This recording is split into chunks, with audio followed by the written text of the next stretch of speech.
To my new blog. তো আশা করছি সবাই ভালো আছো আর আমরাও ভালো আছি। তো আজকে যাচ্ছি আমরা দুজন চুল কাটতে।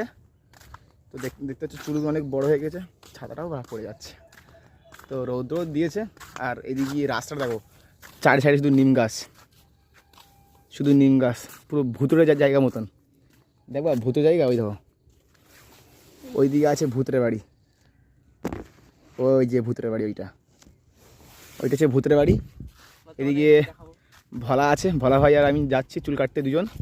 তো চুলটা অনেক বড় হয়ে গেছে, অনেকদিন ধরে কাটবো ভাবছি কিন্তু কাটা হচ্ছে না। মানে চার সাইডে শুধু খেলা আছে, তো খেলা করতে গিয়ে এখন চুল ফুল কাটা হচ্ছে না, দাঁড়টাও বড় হয়ে গেছে। তো আজকে একটু সময় পেয়েছি, তার জন্য চুল কাটতে যাচ্ছি দুজন মিলে, ভাইয়ের আমি। তো চলো তোমাদের সেটা দেখাই, আর তোমরা একটু ভিডিওর সাথে থাকো, সম্পূর্ণ দেখতে পাবে আমরা কি করি। আর হ্যাঁ, আমরা যেখানে যাচ্ছি, যে দোকানে চুল কাটতে, সেখানে সব থেকে মানে কম টাকায় চুল কাটে, উৎপল্লার নাম বলে, সেই দোকানে যাব চুল কাটতে দুজন। চলো দেখা হচ্ছে সেইখানে গিয়ে। দেখতে পাচ্ছি বাবনদা চুল কাটতে যাচ্ছে রাস্তায় একটু ফাট মেরে নিল মাঝে মাঝে। বাবনদা, আরে ওতে টোটো আসছে, চলে যা, গুঁতো দিয়ে দেবে বলো। সন্দেশখালী চুল কাটছে, চুল বড় হয়ে গেছে, ছাগল মতন দাঁড়িয়ে, ছাগলের মতন দাঁড়িয়ে আছে। এখন দেখা যাক, এখন সব থেকে কমা দামে চুল কাটবো, মানে সব থেকে মানে ওখানে দোকানটা একটু সব থেকে কম নেয়, ওখানে চুল কাটবো। আর তোমরা যদি চুল কাটতে আসো সন্দেশখালীতে চলে আসবে, উৎপল্লার নাম বলবে, যে সেলিম দোকানদার, সেখানে চুল কাটবো। নাম্বারটা ডেসক্রিপশন বক্সে দিয়ে দেবো।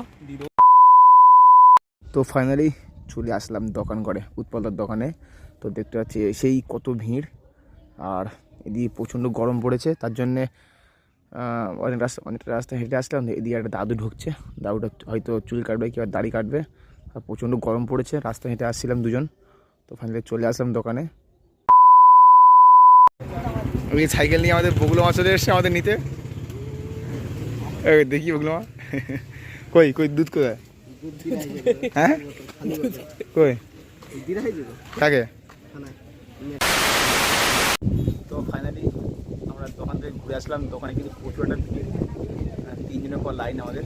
তো ভাড়া গেছে বাড়িতে একটু দরকারে আসছে, খাওয়া চলে আসবে। আর এদিকে বগুলো এসছে, থানায় এসেছিল বগুলো আমার দুধ দিতে। বগুলো আমাকে দাঁড়াও, একটু আসলে দুধ কেটে যাবো। তো আমরা একটু ভিড় আছে বলে এই দিকে আসলাম। মানে বটতলা আছে, একটা বটগাছ, এখানে দেখতে পাচ্ছি বটগাছ, এখানে বসে আছে, ঠান্ডা হেবি সুন্দর হাওয়া, এখানে এসি থেকে ভালো হাওয়া। বকুল মামা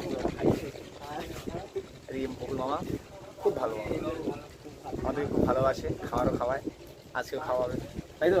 কি বল হ্যাঁ, ভিডিও থেকে যাবো তো, খাওয়া যাবো তো, হ্যাঁ এই থেকে দেওয়া যাবে। তো আমার সম্পূর্ণ দেখতে পাবো আজকে বকুল মামা খাওয়াই বলেছে, ঠিক আছে? চলো আগে চুলটা তো কাটি, তারপর ঠিক আছে। তো ফাইনালি দেখতে পাচ্ছ 3 জন আমরা চলে এসেছি উৎপল্লার দোকানে, আবার একটু চুল কাটাতে। ভোলা আর এই 3 জন চলে এসে, বকুল মতো শান্ত মতন দাঁড়িয়ে আছে, কি জানি কী ভাবছে। ও আমার দিকে ফোন দিতেছে, দিকে ভোলা ভাই তো ভালোই স্টাইল দিচ্ছে, ও নায়ক লাগছে ভোলা ভাইকে। তো গাইজ ফাইনালি আমাদের চুল সব কাটা হয়ে গেছে, এবার আমরা বেরিয়ে পড়েছি দোকান দিয়ে। এদিকে বকুল মামা, আমি আর ভোলা।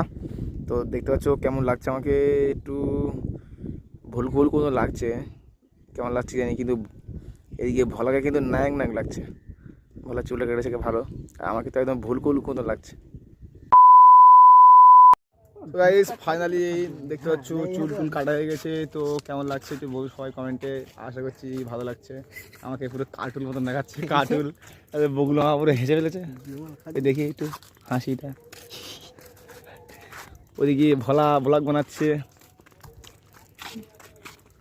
ওদিকে ভোলা ব্লগ বানাচ্ছে, দেখতে পাচ্ছ ভোলাও চুল কেটেছে, এমন কেটেছি, কিন্তু আমারটা কেমন লাগছে গাইস কমেন্টে একটু বলো। কার্টুন মনে হচ্ছে আমার, আর ওইদিকে ভোলা বোকার সাথে মতো ভোলা চুল কেটেছে, তারপর নায়ক মতন দেখাচ্ছে ভোলা, আর আমরা ওই কেটেছি দেখাচ্ছে। তো টাটা, দেখাচ্ছে, বাই বাই, আরও কোনো একটা নতুন ব্লগে, টাটা।